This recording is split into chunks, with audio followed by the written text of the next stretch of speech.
Abu Dhabi में 2 जगह light crude oil मिला है इंडिया की कंपनी, और ये खोजा किसने है? ऊर्जा भारत पी हो रही है। अच्छा, इसमें क्या होता है कि जैसे आबू धाबी को क्या मिला? आबू धाबी को एक तो यह है कि बाहर का कैपिटल मिल जाता है, भाई हमको कुछ नहीं करना, बाहर वाले आके कर रहे हैं, कैपिटल मिल गया। एडवांस टेक्नोलॉजी मिल जाती है उनको, क्योंकि वो भी एक्सपेंसिव होती है, और जो निकालने का रिस्क है वो उनका खत्म हो जाता है, या रिस्क बहुत कम हो जाता है। तो वो तो मतलब कह रहे हैं कि जो है पूरा सराई उनका सिर ही पूरा घी में रहता है। अच्छा, और ये क्या करते हैं कि एक लॉन्ग टर्म स्ट्रेटेजिक पार्टनरशिप बनाते हैं, जो बहुत ही भरोसेमंद बायर्स होते हैं उन्हीं के साथ आते हैं, और इसलिए नाम आता है इंडियन ऑयल। अब ये क्या करते हैं कि इंडियन ऑयल वाले, उनके पास बहुत एडवांस्ड इक्विपमेंट्स हैं, जैसे जो आजकल यूज हो रहा है, जैसे 3D सेस्मिक एडवांस्ड ड्रिलिंग्स हैं, और बेटर रिजर्वायर की जो मॉडलिंग है वो इंडिया में है। यहाँ पे जो इंडियन ऑयल जैसी कंपनी है, रिलायंस टाइप की कंपनी है, वो वैल्यू एडेड करते, इसीलिए इनको बुलाया जाता है। तो अब जो ऑयल मिला है वो मैंने आपको बता दिया कि पहला जो है वो शिलाफ प्ले में XN76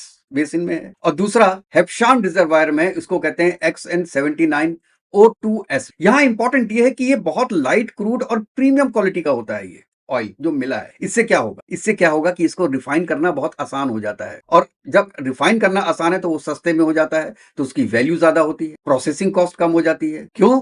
क्योंकि ये शेल ऑयल जो होता है ना, जिसमें तारकोल ज्यादा होता है, वैसा ऑयल नहीं है जैसा वेनेजुला में है। इसलिए कोई बाहर की कंपनी वेनेजुला में जाना नहीं चाह रही है, क्योंकि उनका एक्सप्लोरेशन कॉस्ट बहुत ज्यादा है, और वो 10-10 15-15 साल लग जाएंगे उनको इक्विपमेंट लगाने में और एक्सप्लोर करने में। इसलिए जैसे एक्सॉन ने मना कर दिया, ट्रंप के सामने एक्सॉन ने कहा कि हम नहीं जा सकते, लेकिन अगर उनको ऐसी कोई जगह मिल जाए आबू धाबी की, तो नेक्स्ट डे आ जाएगा। That is the difference. तो अच्छा, अब आगे आगे आप देखिए कि आप पिछले कई सालों में देखिए तो जो इंडिया की अपनी एनर्जी की स्ट्रेटेजी है वो ऐसे शिफ्ट हुई है, जैसे कि वो आप जैसे आप कह रहे फॉरेन ऑयल फील्ड्स में अपना इन्वेस्टमेंट करना, उन्होंने नाइजीरिया में भी किया, उन्होंने इंडिया ने गायना में भी किया। ऐसे अब वो बाहर ढूंढ रहे हैं ऑयल, हम रिफाइनरी ढूंढते हैं, जगह ढूंढते हैं जहां से ऑयल निकले। रिफाइनरीज इंडिया में है, वी कैन यूज दैट। अब यहां पे इन्होंने मिडिल ईस्ट में भी जाना शुरू कर दिया। आबू धाबी जो इंडिया को देखता है वो देखता है एक बहुत लॉन्ग टर्म पार्टनर के रूप में, क्योंकि ये जितना भी सिस्टम होता है ये 1-2 दिन का नहीं होता है, इसमें सालों लगते हैं।